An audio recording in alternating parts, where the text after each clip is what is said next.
Hello friends, welcome again. So ਦੇਖੋ ਇਸ video ਦੇ ਵਿੱਚ ਆਪਾਂ ਗੱਲ ਕਰਾਂਗੇ ਆਪਣਾ BA ਸਮੈਸਟਰ 3rd ਦਾ ਆਪਾਂ ਜਿਹੜਾ ਟੋਸਟਡ ਇੰਗਲਿਸ਼ ਦਾ ਫਸਟ ਲੌਂਗ ਕੁਐਸਚਨ ਕੀਤਾ ਸੀ। ਇਸ ਵੀਡੀਓ ਦੇ ਵਿੱਚ ਆਪਾਂ ਕਰਾਂਗੇ ਸੈਕੰਡ ਜਿਹੜਾ ਲੌਂਗ ਕੁਐਸਚਨ ਹੈ ਟੋਸਟਡ ਇੰਗਲਿਸ਼ ਲੈਸਨ ਦਾ।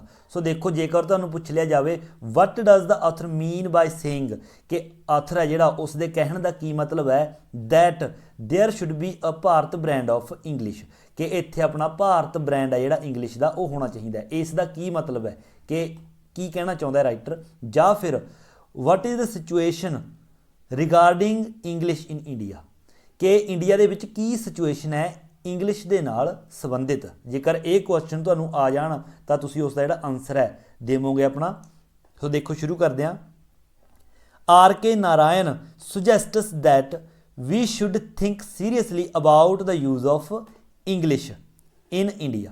RK ਨਾਰਾਇਣ ਹੈ ਜਿਹੜਾ ਉਹ ਸੁਜੈਸਟ ਕਰਦਾ, ਸਲਾਹ ਦਿੰਦਾ ਹੈ ਕਿ ਸਾਨੂੰ ਸੀਰੀਅਸਲੀ ਜਿਹੜਾ ਸੋਚਣਾ ਚਾਹੀਦਾ ਹੈ ਕਿਸ ਦੇ ਬਾਰੇ, ਇੰਗਲਿਸ਼ ਦੇ ਬਾਰੇ ਇਨ ਇੰਡੀਆ, ਕਿ ਇੰਡੀਆ ਦੇ ਵਿੱਚ ਜਿਹੜੀ ਆਪਾਂ ਇੰਗਲਿਸ਼ ਹੈ ਜਿਹੜੀ ਉਹ ਯੂਜ਼ ਕਰਦੇ ਹਾਂ। ਲਾਈਕ ਦ ਅਮੈਰੀਕਨਜ਼, ਅਮਰੀਕਾ ਦੀ ਤਰ੍ਹਾਂ Indians should also make English the language of there daily use. ਜਿਸ ਤਰ੍ਹਾਂ ਅਮਰੀਕਾ ਨੇ ਇੰਗਲਿਸ਼ ਲੈਂਗੁਏਜ ਨੂੰ ਆਪਣੀ ਡੇਲੀ ਯੂਜ਼ ਦੀ ਲੈਂਗੁਏਜ ਬਣਾ ਲਿਆ ਸੀਗਾ ਅੰਗਰੇਜ਼ਾਂ ਨੂੰ ਕੱਢਣ ਤੋਂ ਬਾਅਦ, ਉਸੇ ਤਰ੍ਹਾਂ ਕਹਿੰਦਾ ਆਪਾਂ ਭਾਰਤੀਆਂ ਨੂੰ ਵੀ ਜਿਹੜੀ ਇੰਗਲਿਸ਼ ਲੈਂਗੁਏਜ ਹੈ ਉਹ ਆਪਣੀ ਡੇਲੀ ਯੂਜ਼ ਦੀ ਇੰਗਲਿਸ਼ ਬਣਾਉਣੀ ਚਾਹੀਦੀ ਹੈ। ਕਿਉਂਕਿ ਹੁਣ ਆਪਣੀ ਜਿਹੜੀ ਇੰਗਲਿਸ਼ ਹੈ ਉਹ ਡੇਲੀ ਯੂਜ਼ ਨਹੀਂ ਹੈਗੀ, ਸਿਰਫ ਦਫ਼ਤਰੀ ਲੈਂਗੁਏਜ ਹੈ।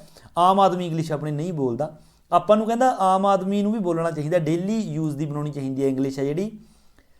until now ਕਹਿੰਦਾ ਹੁਣ ਤੱਕ the English language has been limited to offices and courts। ਕਹਿੰਦਾ ਹੁਣ ਤੱਕ ਜਿਹੜੀ ਇੰਗਲਿਸ਼ ਲੈਂਗੁਏਜ ਹੈ ਉਹ ਸਿਰਫ ਲਿਮਿਟਡ ਰਹੀ ਹੈ ਆਪਣੇ ਕਿਸ ਦੇ ਵਿੱਚ, ਜਾਂ ਤਾਂ ਆਫਿਸਿਸ ਦੇ ਵਿੱਚ ਬੋਲੀ ਜਾਂਦੀ ਹੈ ਜਾਂ ਫਿਰ ਕੋਰਟ ਦੇ ਵਿੱਚ ਯੂਜ਼ ਕੀਤੀ ਜਾਂਦੀ ਹੈ। now we need to make English the language of the common people। ਹੁਣ ਕਹਿੰਦਾ ਸਾਨੂੰ ਜ਼ਰੂਰਤ ਹੈ ਕਿ ਜਿਹੜੀ ਇੰਗਲਿਸ਼ ਲੈਂਗੁਏਜ ਹੈ ਉਸ ਨੂੰ ਕਾਮਨ ਪੀਪਲ ਹੈ ਜਿਹੜੇ ਉਹਨਾਂ ਦੀ ਜ਼ਰੂਰਤ ਬਣਾਇਆ ਜਾਵੇ, ਵੀ ਆਮ ਲੋਕਾਂ ਨੂੰ ਵੀ ਇੰਗਲਿਸ਼ ਬੋਲੀ ਜਾਣੀ ਚਾਹੀਦੀ ਹੈ। ਲਾਈਕ ਬ੍ਰਿਟਿਸ਼ ਦੀ ਤਰ੍ਹਾਂ ਦ ਅਮੈਰੀਕਨ, ਯੂਨਾਈਟਿਡ ਸਟੇਟਸ ਵੀ ਕਹਿੰਦੇ ਨੇ, the American made English its official language. British ਦੀ ਤਰ੍ਹਾਂ ਅਮਰੀਕਾ ਨੇ ਵੀ ਜਿਹੜੀ ਇੰਗਲਿਸ਼ ਲੈਂਗੁਏਜ ਹੈ ਉਸ ਨੂੰ ਆਫੀਸ਼ੀਅਲ ਲੈਂਗੁਏਜ ਹੈ ਜਿਹੜੀ ਆਪਣੀ ਉਹ ਬਣਾਇਆ। ਬਟ ਦੇ didn't use British English blindly, ਪਰ ਉਹਨਾਂ ਨੇ ਜਿਹੜੀ ਬ੍ਰਿਟਿਸ਼ ਦੀ ਇੰਗਲਿਸ਼ ਹੈ ਉਸ ਨੂੰ ਬਲਾਈਂਡਲੀ ਯੂਜ਼ ਨਹੀਂ ਕੀਤਾ, ਅੰਨ੍ਹੇਵਾਹ ਯੂਜ਼ ਨਹੀਂ ਕੀਤਾ। ਦ ਮੇਡ ਸਿਗਨੀਫਿਕੈਂਟ ਦੇ ਆਊਗਾ ਇੱਥੇ, ਦੇ ਮੇਡ significant ਹੁੰਦਾ ਮਹੱਤਵਪੂਰਨ। They made significant changes to English, ਉਹਨਾਂ ਨੇ ਇੰਗਲਿਸ਼ ਦੇ ਵਿੱਚ ਕੁਝ ਮਹੱਤਵਪੂਰਨ ਚੇਂਜ ਕੀਤੇ ਅਮਰੀਕਾ ਨੇ। So that it would become their own language, ਤਾਂ ਕਿ ਇਹ ਜਿਹੜੀ ਲੈਂਗੁਏਜ ਹੈ ਉਹਨਾਂ ਦੀ ਆਪਣੀ ਲੈਂਗੁਏਜ ਬਣ ਸਕੇ। ਬ੍ਰਿਟਿਸ਼ ਲੈਂਗੁਏਜ ਨਹੀਂ ਆਪਣੀ ਬਣ ਸਕੇ, ਉਹ ਆਪਣੀ ਬਣਾਉਣਾ ਚਾਹੁੰਦੇ ਸੀ ਉਸ ਨੂੰ ਸਿੰਪਲ ਬਣਾ ਕੇ। ਦੇ ਸਟੋਪਡ ਯੂਜ਼ਿੰਗ ਪੈਸਿਵ ਵੋਇਸ, ਉਹਨਾਂ ਨੇ ਪੈਸਿਵ ਵੋਇਸ ਯੂਜ਼ ਕਰਨਾ ਛੱਡ ਦਿੱਤਾ। To make English easier, English ਨੂੰ ਆਸਾਨ ਬਣਾਉਣ ਦੇ ਲਈ। They also changed many other words that they found difficult, ਉਹਨਾਂ ਨੇ ਹੋਰ ਵੀ ਬਹੁਤ ਸਾਰੇ ਸ਼ਬਦ ਨੇ ਜਿਹੜੇ ਛੱਡ ਤੇ ਜਿਹੜੇ ਉਹਨਾਂ ਨੂੰ ਡਿਫੀਕਲਟ ਲੱਗੇ। Thus after going through the process of toasting, ਤਾਂ ਇਸ ਪ੍ਰੋਸੈਸ ਦੇ ਥਰੂ ਜਦੋਂ ਉਹ ਮਤਲਬ ਟੋਸਟਿੰਗ ਕਰ ਰਹੇ ਸੀ, ਟੋਸਟਿੰਗ ਮਤਲਬ ਇੰਗਲਿਸ਼ ਦੇ ਵਿੱਚ ਚੇਂਜਸ ਕਰ ਰਹੇ ਸੀਗੇ। ਦ ਅਮੈਰੀਕਨ ਇੰਗਲਿਸ਼ ਵਾਜ਼ ਕ੍ਰੀਏਟਡ, ਤਾਂ ਜਿਹੜੀ ਇੰਗਲਿਸ਼ ਲੈਂਗੁਏਜ ਹੈ ਆਪਣੀ ਉਹ ਅਮਰੀਕਾ ਦੀ ਉਹ ਕ੍ਰੀਏਟਡ ਕੀਤੀ ਗਈ। ਮਤਲਬ ਇਸ ਪ੍ਰੋਸੈਸ ਦੇ ਥਰੂ ਜਿਹੜਾ ਟੋਸਟਿੰਗ ਦਾ ਪ੍ਰੋਸੈਸ ਸੀਗਾ ਉਹਨਾਂ ਨੇ ਇੰਗਲਿਸ਼ ਨੂੰ ਬਦਲਿਆ, ਚੇਂਜ ਕੀਤਾ, ਤੇ ਇਸ ਤਰ੍ਹਾਂ ਅਮਰੀਕਨ ਹੈ ਜਿਹੜੀ ਇੰਗਲਿਸ਼ ਉਹ ਕ੍ਰੀਏਟ ਕੀਤੀ ਉਹਨਾਂ ਨੇ ਆਪਣੀ। ਇਨ ਵਿੱਚ ਮੈਨੀ ਨਿਊ ਵਰਡਸ ਵਰ ਡਿਵੈਲਪਡ, ਜਿਹਦੇ ਵਿੱਚ ਬਹੁਤ ਸਾਰੇ ਨਵੇਂ ਇੰਗਲਿਸ਼ ਦੇ ਸ਼ਬਦ ਨੇ ਜਿਹੜੇ ਡਿਵੈਲਪਡ ਕੀਤੇ ਗਏ, ਉਹਨਾਂ ਨੂੰ ਵਿਕਸਿਤ ਕੀਤੇ ਗਏ ਨਵੇਂ ਸ਼ਬਦਾਂ ਨੂੰ ਜਿਹੜੇ ਬ੍ਰਿਟਿਸ਼ ਦੇ ਵਿੱਚ ਨਹੀਂ ਹੈਗੇ ਸੀ। ਇੰਡੀਅਨਸ ਆਰ ਜਨਰਲੀ ਇੰਡੀਪੈਂਡੈਂਟ, ਜਿਹੜੇ ਇੰਡੀਅਨਸ ਨੇ ਉਹ ਜਨਰਲੀ ਆਮ ਕਰਕੇ ਕੀ ਹੁੰਦੇ ਨੇ, ਇੰਡੀਪੈਂਡੈਂਟ, ਆਜ਼ਾਦੀ ਨਾਲ ਰਹਿਣ ਵਾਲੇ ਹੁੰਦੇ ਨੇ। And have little habit of following the rule, ਅਤੇ ਉਹਨਾਂ ਨੂੰ ਬਹੁਤ ਘੱਟ ਆਦਤ ਹੁੰਦੀ ਹੈ, ਲਿਟਲ ਹੈਬਿਟ ਬਹੁਤ ਘੱਟ ਆਦਤ ਹੁੰਦੀ ਹੈ, ਆਫ ਫੋਲੋਇੰਗ ਦਾ ਰੂਲਸ ਨੇ ਜਿਹੜੇ ਉਹਨਾਂ ਨੂੰ ਫੋਲੋ ਕਰਨ ਦੀ, ਉਹ ਰੂਲਸ ਨੇ ਜਿਹੜੇ ਘੱਟ ਹੀ ਫੋਲੋ ਕਰਦੇ ਨੇ ਕਹਿੰਦਾ ਇੰਡੀਅਨ ਵਾਲੇ।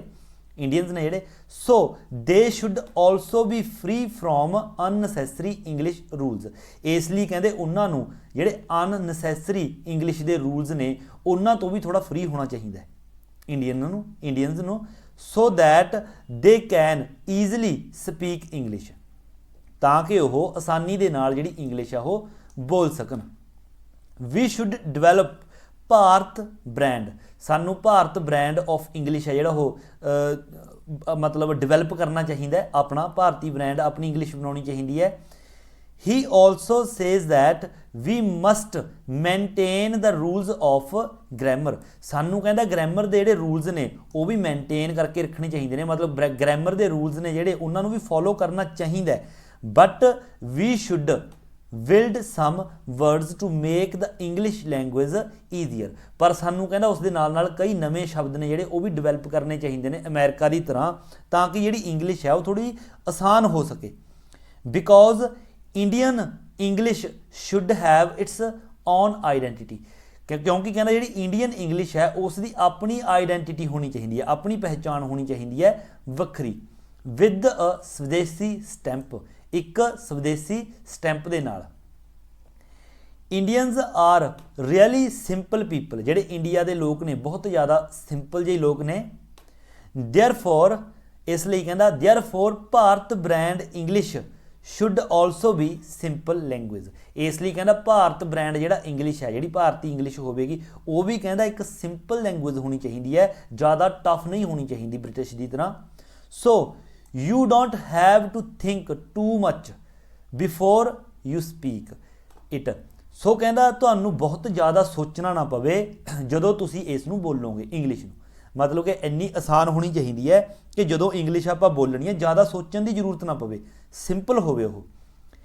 It should come out naturally, ਇਹ ਆਪਣੇ ਆਪ ਨੈਚੁਰਲੀ ਕਹਿੰਦਾ ਆਪਣੇ ਅੰਦਰੋਂ ਨਿਕਲਣੀ ਚਾਹੀਦੀ ਹੈ ਇੰਗਲਿਸ਼, ਆਸਾਨ ਹੋਣੀ ਚਾਹੀਦੀ ਹੈ। ਸੋ ਇਹ ਸੀਗਾ ਸੈਕੰਡ ਕੁਐਸਚਨ, ਸਿਰਫ 2 ਹੀ ਕੁਐਸਚਨ ਕਰਨੇ ਨੇ ਆਪਾਂ ਨੇ ਲੌਂਗ ਜਿਹੜੇ ਇਸ ਲੈਸਨ ਦੇ ਟੋਸਟਡ ਇੰਗਲਿਸ਼ ਦੇ। ਸੋ ਆਈ ਹੋਪ ਕਿ ਤੁਹਾਨੂੰ ਦੋਨੋਂ ਹੀ ਆਸਾਨ ਲੱਗੇ ਨੇ।